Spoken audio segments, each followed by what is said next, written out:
Bills of exchange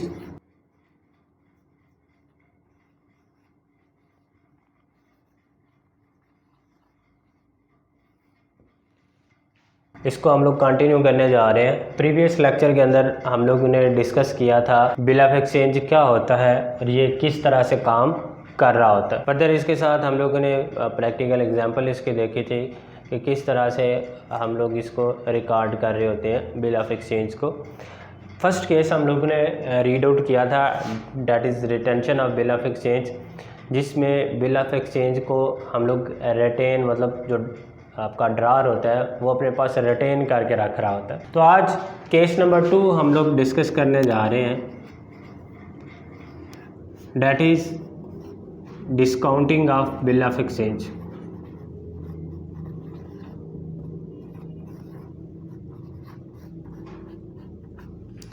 अब discounting of bill of exchange क्या होता है, थोड़ा सा इसके बारे में मैं आपको बताता चलूँ डिस्काउंटिंग क्या होता है।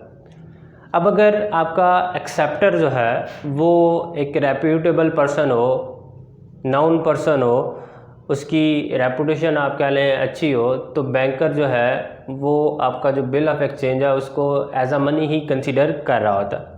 तो उस केस के अंदर जो ड्रार है वो किसी भी टाइम पीरियड के ऊपर जाके बिफोर द मैच्योरिटी बैंक से अपना वो बिल जो है वो डिस्काउंट करवा सकता है। लेट्स से आपका जो बिल है उसकी ड्यू डेट है, लेट कह लें जी 3/11/2020।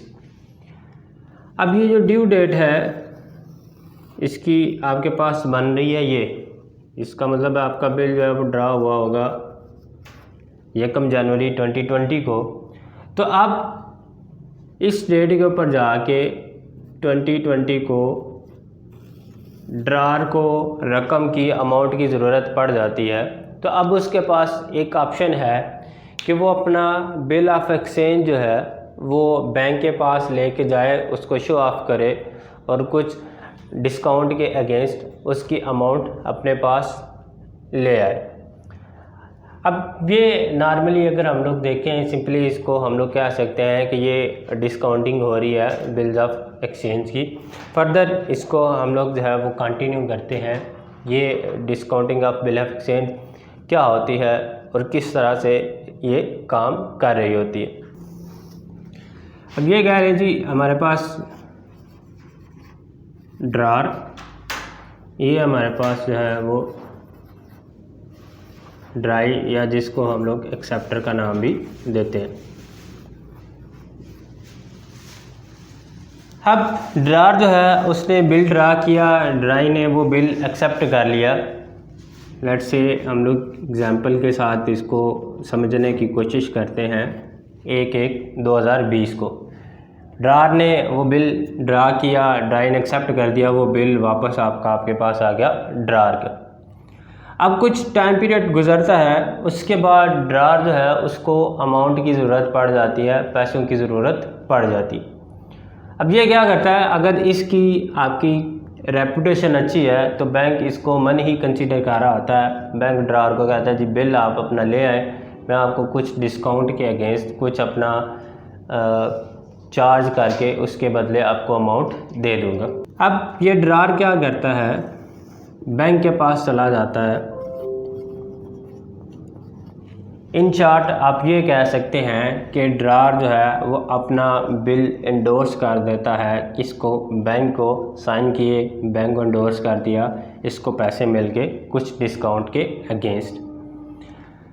अब बैंक क्या करेगा, ऑन द मैच्योरिटी डेट अपना जो बिल है वो प्रेजेंट करेगा एक्सेप्टर को कि ये आपका बिल था, आपने अमाउंट पे करनी है। तो ड्यू डेट के ऊपर जो आपकी यहाँ पे आपके बनती है, अगर 2 महीने का बिल है तो 3/3/2020 को, तो बैंक इस डेट के ऊपर एक्सेप्टर के पास जाएगा, उसको जाके अपनी अमाउंट जो है वो उससे कलेक्ट कर लेगा। अब ये सिंपल जो है वो आपके पास एक केस बन रहा होता है। अब डिस्काउंटिंग जो है, लेट से आपका बिल जो है वो ड्रार का था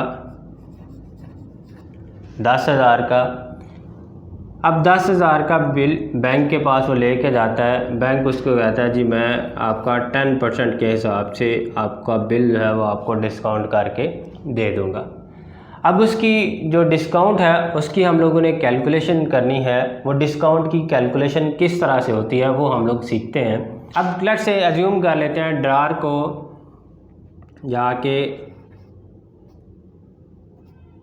1 फरवरी 2020 को जाके उसको पैसों की ज़रूरत पड़ जाती है, वो अपना बिल बैंक के पास ले जाता है। अब हम लोगों ने कैलकुलेशन करनी है डिस्काउंट की कैलकुलेशन किस तरह से होगी। ये 10,000 आपके पास बिल की अमाउंट है। अब रेट आपके पास कितना है 10%, तो 10/100 हम लोग कर देते हैं।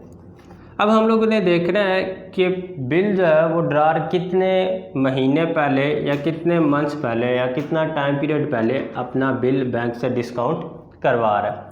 अब यहाँ पे अगर इस डेट को और इस डेट को हम लोग कंपेयर करें तो ये आपका जो है वो 1 मंथ बन रहा है, 1 महीना बन रहा है, तो इसकी उसने कैलकुलेशन करनी है। तो अब 1 मंथ बन रहा है तो 1 आप देखें टोटल आपके पास ईयर में कितने महीने होते हैं 12, और आप जो है वो कितने महीने पहले, ये फरवरी और ये मार्च, मतलब 1 महीना पहले वो बिल को डिस्काउंट करवा रहा है, तो ये हम लोग कर देंगे 1/12। इस तरह से जब हम लोग कैलकुलेशन करेंगे तो ये हमारे पास बन जाएगा डिस्काउंट। अब ये आपके पास ऑलमोस्ट बन जाता है 83 रुपीज़, ये बैंक डिस्काउंट चार्ज करेगा और बिल जो है वो उसकी अमाउंट ड्रार को वापस कर देगा। अब यहाँ पे जब बैंक ने ये डिस्काउंट वसूल कर लिया तो बैंक क्या करेगा, उसकी पोजीशन जो बिल की है वो किसके पास चली जाएगी,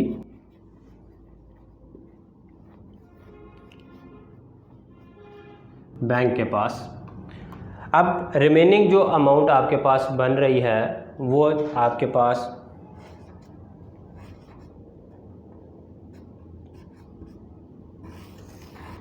तकरीबन 9917 आपके पास ये अमाउंट बन रही है। ये अमाउंट ड्रार को मिल जाएगी और पोजीशन ऑफ बिल जो है वो किसके पास चला जाएगा, बैंक के पास।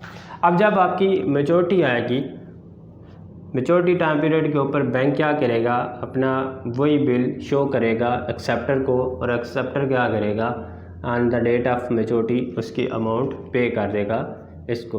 तो यहाँ पे कैश जो है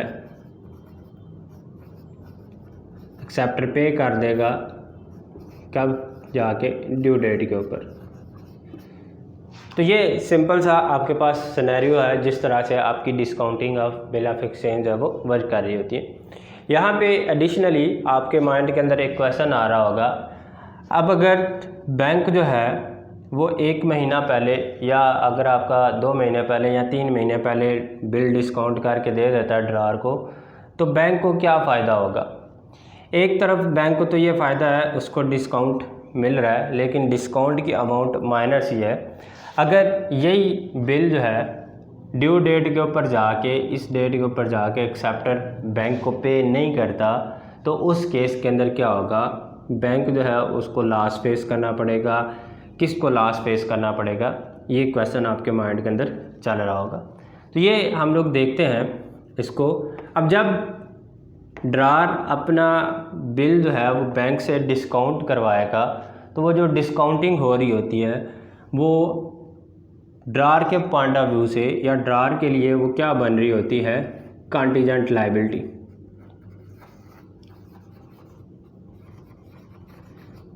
अब कंटीजेंट लायबिलिटी क्या होती है, that depends upon any event, मतलब कि आपके पास अगर कोई इवेंट हो जाता है, वो अकर हो जाता है तो आपकी लायबिलिटी बन जाएगी। अगर वो अकर नहीं होता वो, तो फिर आपकी लायबिलिटी नहीं बनेगी। तो सेम केस यहाँ पे, अगर बैंक जो है उसको अमाउंट मिल जाती है एक्सेप्टर से ड्यू डेट के ऊपर, तो ड्रार की कंटीजेंट लायबिलिटी नहीं होगी। अदरवाइज़ क्या होगा, अगर एक्सेप्टर ड्यू डेट के ऊपर जाके बिल ऑफ एक्सचेंज की अमाउंट पे नहीं करता, तो उस केस के अंदर क्या होगा, बैंक जो है वो ये तो सारा लॉस फेस नहीं करेगा, तो उस केस के अंदर ड्रार की कंटीजेंट लायबिलिटी बन जाएगी। बैंक क्या करेगा, अपनी अमाउंट ड्रार से वसूल कर लेगा। अब ड्रार जाने और ड्राई जाने ये इन दोनों का मामला है, बैंक दरमियान से अपनी अमाउंट ड्रार से वो वसूल कर लेगा। तो ये एक केस है सिंपल सा, आपको क्लियर हो गया होगा कि ये किस तरह से वर्क करता है। ये जो एग्ज़ाम्पल है हमारे पास एक, इसकी मदद से हम लोग इसको जर्नलाइज करने की कोशिश करते हैं। यानी जी ए चीज़ें बेची हैं बी को 5,000 की 1 जनवरी 2020 को। सेम डेट के ऊपर ए ने बिल ड्रा किया, बी ने एक्सेप्ट कर दिया, 3 महीने के लिए वो बिल था।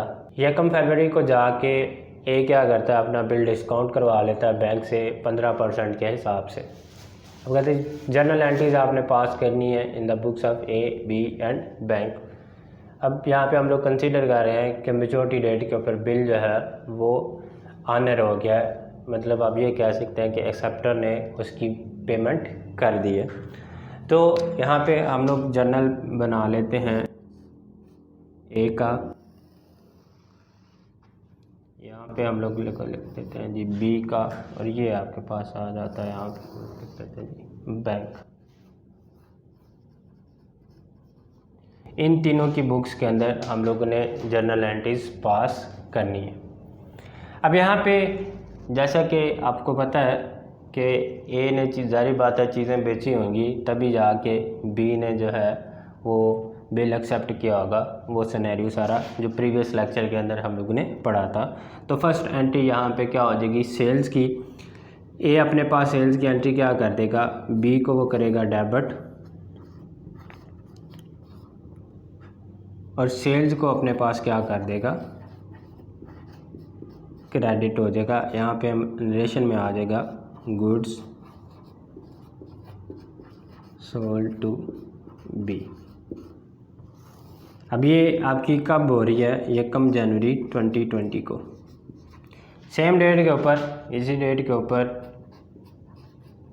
बी क्या करता है, वो अपने पास परचेज़ की एंट्री कर लेगा। परचेज़ की एंट्री आप लोगों को पता है किस तरह से करते हैं। परचेज़ अकाउंट यहाँ पे आपके पास आ जाएगा डेबिट पे, और ये ए अकाउंट को अपने पास यहाँ पे क्रेडिट कर देगा, अपनी लाइबिलिटी बना देगा। अमाउंट आपकी इसकी कितनी है, 5,000। इसकी भी अमाउंट आपके पास आ गई 5,000।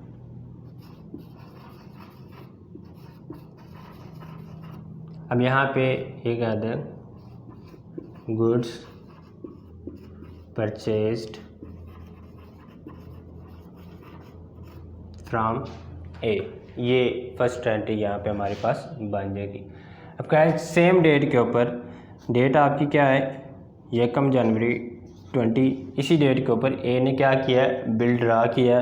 ये प्रीवियस लेक्चर के अंदर हम लोगों ने सीखा था कि किस तरह से इसकी एंट्री करते हैं।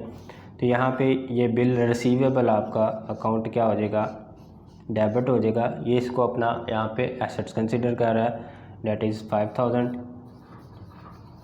और ये बिल रिसीव इसने किस से करना है, बी से। यहाँ पे बी को ये अपना लाइबिलिटी इसकी क्रिएट कर रहा है, क्रेडिटर जो है वो बना रहा है 5,000 के साथ। तो यहाँ पे नरेशन के अंदर हम लिख देंगे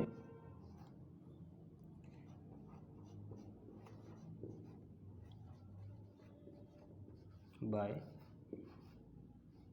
ए एंड एक्स, ये आपके पास आ जाएगा। इसी डेट के ऊपर बी अपने पास, जो बायर है वो अपने पास क्या एंट्री कर लेगा, ये अपनी लाइबिलिटी जो है वो बना रहा है।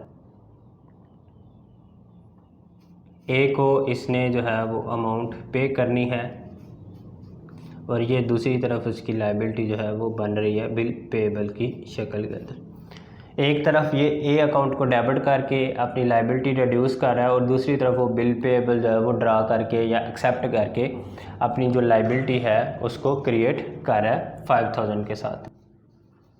ये यहाँ पे आ गई 5,000। ये अपने पास नरेशन में लिख देगा जी बिल एक्सेप्टेड फॉर 3 months।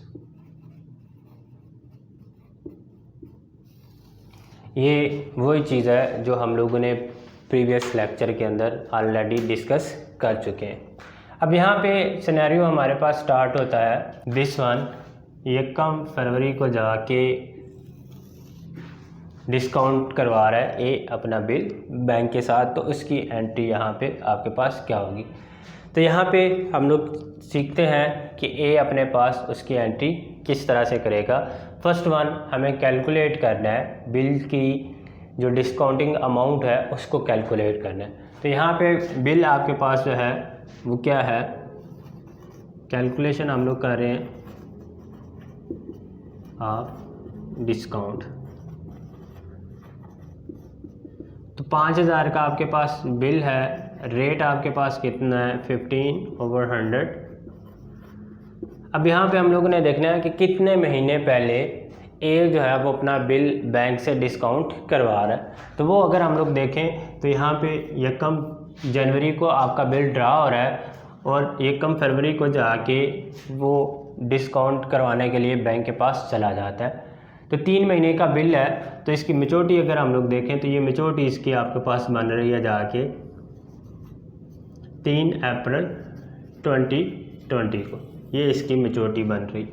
तो अगर आप देखें तो ये तकरीबन 2 महीने आपके पास बन रहे हैं जो टाइम पीरियड पहले ए अपना बिल बैंक से डिस्काउंट करवा रहा है। तो ये यहाँ पे हम लोग इसकी कैलकुलेशन कर लेते हैं 2/12 टोटल आपके पास मंथ ईयर में 12, 2 महीने पहले वो करवा रहा है, मतलब ए ने बैंक को 2 महीने का इंटरेस्ट डिस्काउंट पे करना है। तो ये इसकी कैलकुलेशन अगर आप करें तो क्या बनती है, तो ये आपके पास कैलकुलेशन करने के बाद 125 रुपीज़ मान जाएगा डिस्काउंट जो ए ने बैंक को पे करना है। तो इसकी एंट्री हम लोग करते हैं। अब जब इसने डिस्काउंट करवा लिया तो बैंक क्या करेगा, अमाउंट जो है वो किसको पे कर देगा, ड्रार को यहाँ पे उसकी अमाउंट पे कर देगा। तो इट्स मीन्स जो ड्रार का अकाउंट होगा वो इंक्रीज़ हो जाएगा उसका बैंक। तो ये अपने पास ड्रार क्या करेगा, बैंक अकाउंट को डेबिट कर देगा। अब इसकी अमाउंट कितनी मिल रही है इसको, तो ये अगर हम लोग कैलकुलेशन करें 5000 बिल की टोटल अमाउंट थी 125, डिस्काउंट आपका निकल गया तो ये आपके पास बन गया